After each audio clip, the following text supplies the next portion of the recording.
everybody, welcome back to my channel. So today I'm going to be doing a short video on retail makeup, my experience, and why I probably would not go back to doing retail makeup. This kind of is like a update of what's been going on with me and what's going to be going on with this channel, because I'm back doing YouTube videos and I kind of got a schedule and all of that. So if you want to know what's been going on, my retail experience, then stay tuned. Okay, so it's legit probably been like 2 years since I've done a YouTube video. Probably like 2.5 years. So almost on to 3 years, and I really have been missing YouTube, but I just been super busy.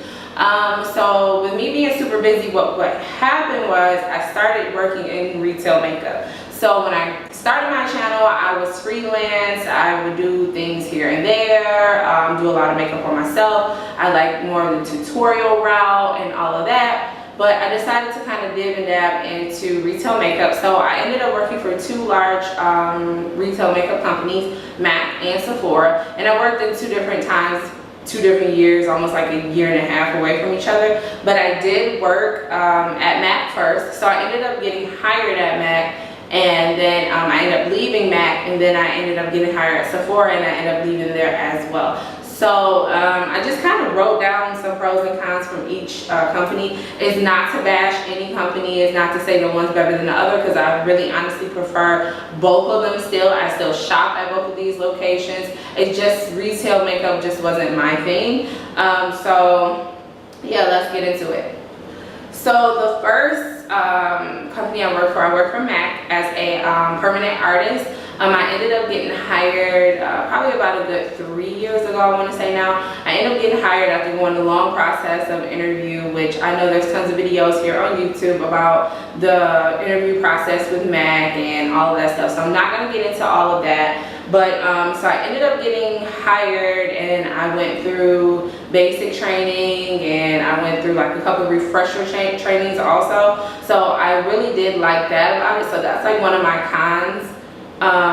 No, that's one of my pros. So one of my pros was the education. So MAC really put you in an educational like field. Like they sit down with you, you have like a week-long training, and you're there all day long. You're learning everything from color theory to the different types of facial features, you know, how to enhance, how to recede, you know, different complementary colors, everything that as a freelance artist, as somebody who's just like makeup and they just know how to apply, like I really felt like I went to the next level with going with basic. They taught me a lot of techniques, not only to like make my makeup application really quick, but also kind of just like give more of a minimized like look, not just too overdone, because believe it or not, people who actually go and shop for makeup really don't want to not look like themselves or have like a lot of makeup on. So that was one thing that MAC was like really big on, was more the artistry versus like popularity. So another thing I liked was the pay. So the pay at MAC was amazing. It was really good to have been retail, and I've worked in the mall before, I've worked retail before, and I was not getting paid anything that I was getting paid like I was getting paid at MAC. So I will say the pay was like bomb. The thing I liked was like individuality. Like I love the fact that MAC didn't care about who you were, where you came from, what color of your skin. They didn't care about your sexuality. They didn't care about any of that. They cared about if you were a good artist, you cared about your clients, and you cared about the brand. Like, you know, I had people that had tons of tattoos, or, you know, were gay, or they were straight, or they were, you know, transgender, or, you know, just a guy that was, you know, heterosexual, but he just really liked makeup. Like MAC didn't discriminate against that, and neither did they discriminate against their customers coming in. Like if you were coming in for just a lipstick, which is like one of the lower end amount of, you know, priced products there, they didn't care. That was a lot to them. And I like that, because it was just like, I'm not gonna not talk to this person because I know all they're gonna do is wear a lipstick or get a lip gloss. Like, no, I'm gonna treat that client just like I treat somebody that came in and dropped $500. At MAC, we celebrated a lot of things. We celebrated a lot of different cultures. We celebrated gay pride. We celebrate so much when it comes down to a person and their walk of life. That's what I would say I like about MAC. I could wear my hair in a hair wrap. I could have wore braids. I wasn't discriminated against with my curly hair. I wasn't discriminated against if I had short hair or long hair. If I had piercings on my body. It was just more of like home. And I get it because they wanted the customers to feel like home too. They felt like when a customer comes in and they can identify with one of our employees, then they will be more open to, you know, learn about the product, to learn about the brand, want to come back, want to learn different techniques. So I really do commend Mac with that, because it was like not just everybody was one type of person. I know some counters do have people like that. They do have people who all look alike. They don't talk to you, but my counter wasn't like that. I will say that. Other things I would say I like the makeup. So I love getting makeup. I love the discounts. I love the gratis. I loved almost every couple of months having big bags of makeup and just being able to like use it all the time. I loved it. I even loved being able to get my makeup from a discount price. I didn't really like, sometimes we would have to wear the makeup every day, which I get it, we have to wear makeup every day. But I didn't like the fact that it had to be MAC. I know that sounds weird, but it's just my preference. Because like, it was so many things that I didn't have. Like, I had to wear a full face of makeup. Like, it had to be from moisturizer all the way to lip liner and lipstick. And I'm not a lip liner girl like that. Okay, so the cons would be like the work hours. Like, they were retail hours. Like, that was fine, because I knew that. Like, I knew you had to work during Christmas or on the holidays or on weekends, because I was working at the time part-time. That was the issue. I was working there full-time. In their eyes, I was there full-time.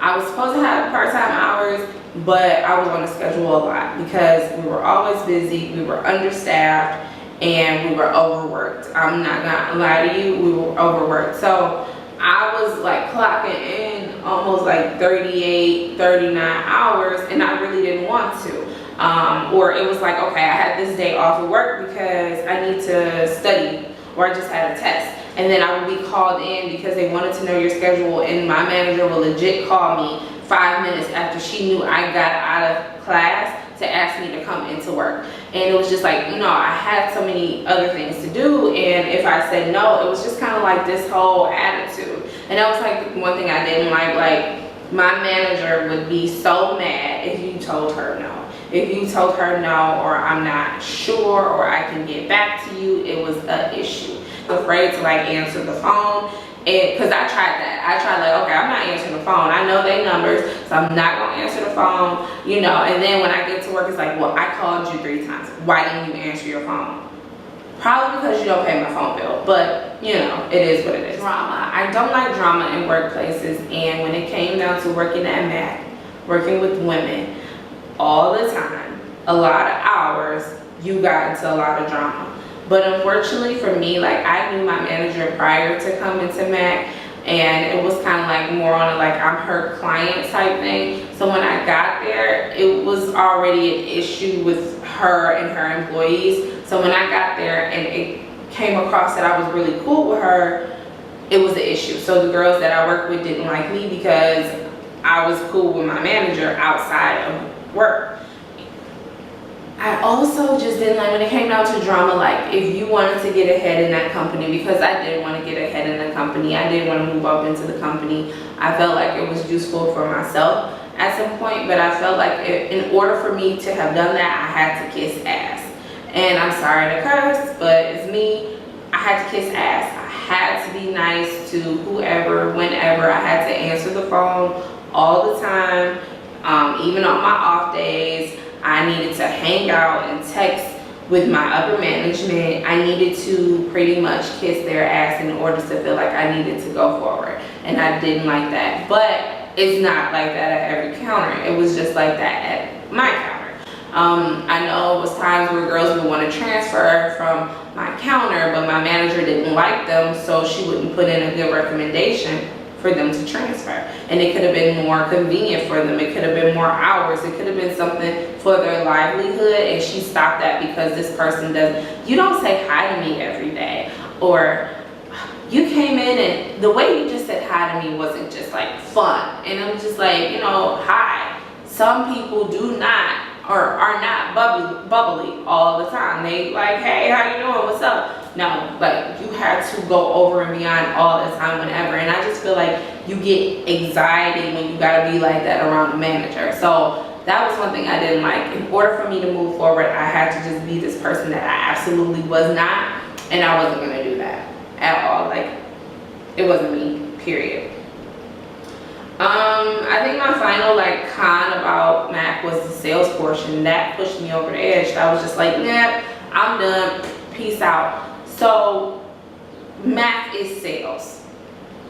Mac, hands down, and they're great at it, very good, and very little marketing.